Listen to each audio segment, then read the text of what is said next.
Hello friends, welcome to my YouTube channel. તો શિયાળામાં વટાણા ખૂબ જ મળતા હોય છે. તો આજે આપણે વટાણાની જ એક રેસીપી બનાવીશું, જેમાં આપણે બનાવવાના છીએ લીલા વટાણાની પેટીસ. તો ફ્રેન્ડ્સ, તમે તુવેરની કચોરી તો ઘણીવાર ખાધી હશે, પણ આજે આપણે લીલા વટાણાની પેટીસ બનાવવાના છીએ. તો ચાલો આપણે શરૂઆત કરીએ લીલા વટાણાની ફ્રેશ પેટીસ બનાવવાની. એના માટે મેં અત્યારે બોઇલ પોટેટોસ લીધા છે, ત્યાર પછી મેં કોર્નફ્લોર લીધો છે, ત્યાર પછી લીલા કોથમીર છે, લીલા ફ્રેશ વટાણા છે, આદુ મરચાં લસણની પેસ્ટ છે, મસાલામાં જોઈએ તો ગરમ મસાલો છે, સંચળ પાવડર છે, શેકેલા જીરાનો પાવડર છે, ચાટ મસાલો છે, હળદર પાવડર છે અને સોલ્ટ છે. તો ચાલો આપણે શરૂઆત કરીએ લીલા વટાણાની પેટીસ બનાવવાનું. સૌથી પહેલા આપણે મિક્સર જાર લઈશું, જેમાં મેં લીલા વટાણા એડ કર્યા છે. ત્યાર પછી આપણે તેમાં કોથમીર એડ કરીશું અને આ બંને વસ્તુને આપણે મિક્સરમાં ક્રશ કરીશું. જો તમારી પાસે આદુ મરચાં લસણની પેસ્ટ ન હોય તો તમારે આ જ સમયે આદુ મરચાં અને લસણ એડ કરી દેવાના, જેથી આ મિશ્રણ સાથે ક્રશ થઈ જશે. તો આ રીતે આપણે જે વટાણાનું મિશ્રણ હતું તેને ક્રશ કરી લીધું છે. ત્યાર પછી હવે આપણે ગેસ ઉપર એક કઢાઈ લઈશું, જેમાં મેં 1 ચમચી ઓઇલ એડ કર્યું છે. ત્યાર પછી આપણે તેમાં આ જે આદુ મરચાં લસણની પેસ્ટ છે તે એડ કરીશું અને 1 મિનિટ જેવું આ પેસ્ટને આપણે સાંતળી લઈશું.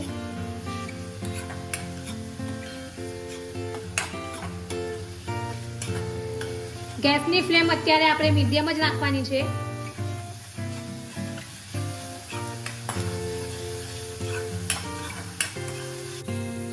તો આપણી જે આદુ મરચાં લસણની પેસ્ટ છે એકદમ સરસ રીતે સતરાઈ ગઈ છે.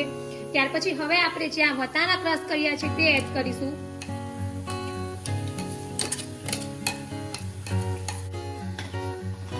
અને હવે આપણે આ બધું બરાબર મિક્સ કરી લઈશું અને મીડિયમ ગેસની ફ્લેમ પર જ 2 થી 3 મિનિટ માટે આપણે આ મસાલાને બરાબર શેકી લઈશું. તો હવે 3 મિનિટ થઈ ગઈ છે અને આપણો જે પેટીસ માટેનું સ્ટફિંગ છે તે એકદમ સરસ રીતે સતરાઈ ગયું છે. ત્યાર પછી હવે આપણે તેમાં મસાલા એડ કરીશું અને આ બધું બરાબર મિક્સ કરી લઈશું.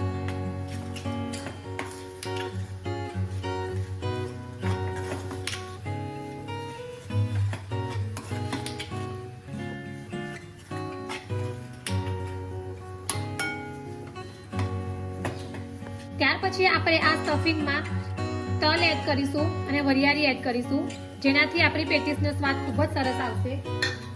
અને આ બધું આપણે બરાબર મિક્સ કરી લઈશું.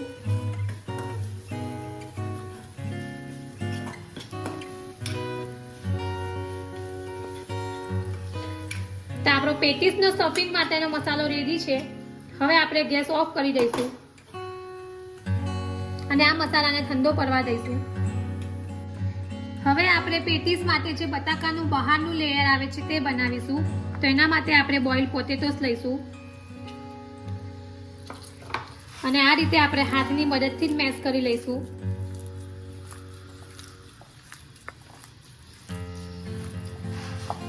ત્યાર પછી હવે આપણે તેમાં સોલ્ટ એડ કરીશું. ત્યાર પછી આપણે તેમાં કોર્નફ્લોર એડ કરીશું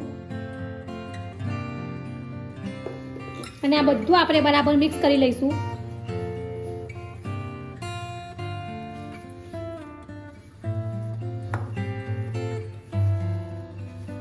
અને હવે આપણે ઉપરથી 1 ચમચી ઓઇલ એડ કરીશું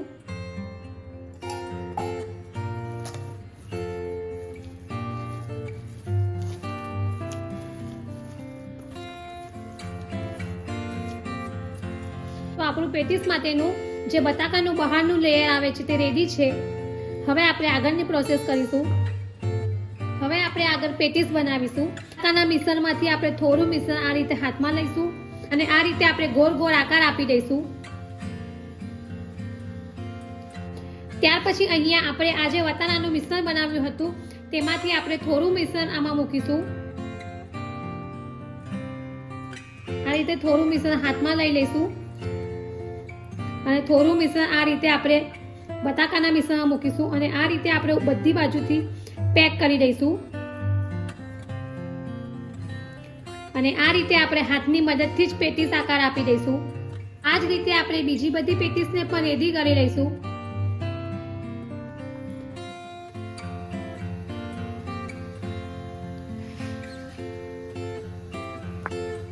તો અહીંયા મેં પહેલેથી જ ઓઇલ ગરમ કરવા માટે મૂકી દીધું હતું અને હવે આપણે જે આ પેટીસ બનાવી છે તેને ઓઇલમાં આ રીતે ફ્રાય કરી લઈશું. અત્યારે ગેસની ફ્લેમ આપણે મીડિયમ જ રાખીશું, જેથી આપણી જે પેટીસ છે બધી બાજુથી એકદમ સરસ રીતે ફ્રાય થઈ જાય અને વચ્ચેથી કાચી ન રહી જાય. અને ગોલ્ડન બ્રાઉન રંગની થાય ત્યાં સુધી જ આપણે એને ફ્રાય કરીશું.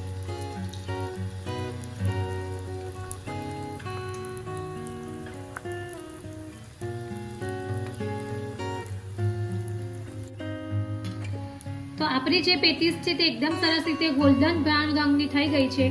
તો હવે આપણે તેને એક પ્લેટમાં બહાર કાઢી લઈશું.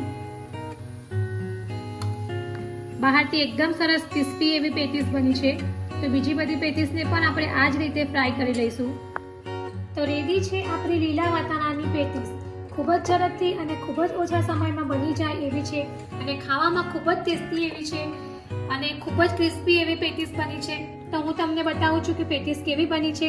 તો પેટીસનો અવાજ એકદમ ક્રિસ્પી જેવો આવે છે. તો પેટીસ એકદમ સરસ બની છે. તો આ રીતે અંદરથી પણ પેટીસ એકદમ સરસ બની છે. તો તમે લીલા વટાણાની આ પેટીસ એકવાર જરૂરથી ટ્રાય કરજો અને કમેન્ટ બોક્સમાં મને જણાવજો કે તમને મારી આ રેસીપી કેવી લાગી છે. તો આ પેટીસને તમે ગ્રીન ચટણી સાથે કે ટોમેટો કેચઅપ સાથે પણ સર્વ કરી શકો છો અને ખાસ કરીને આ પેટીસ જે છે તે ચા સાથે તો ખૂબ જ સરસ લાગે છે. જો તમને મારી આ લીલા વટાણાની પેટીસની રેસીપી પસંદ આવી હોય તો મારી ચેનલને લાઈક અને શેર જરૂરથી કરજો અને આવી જ બીજી નવી નવી રેસીપીઓ જાણવા માટે મારી ચેનલને સબસ્ક્રાઇબ કરવાનું ભૂલતા નહીં. તો ફરી પાછા આવા જ નવા વિડીયો સાથે મળીશું. ત્યાં સુધી bye bye and thank you for watching my video.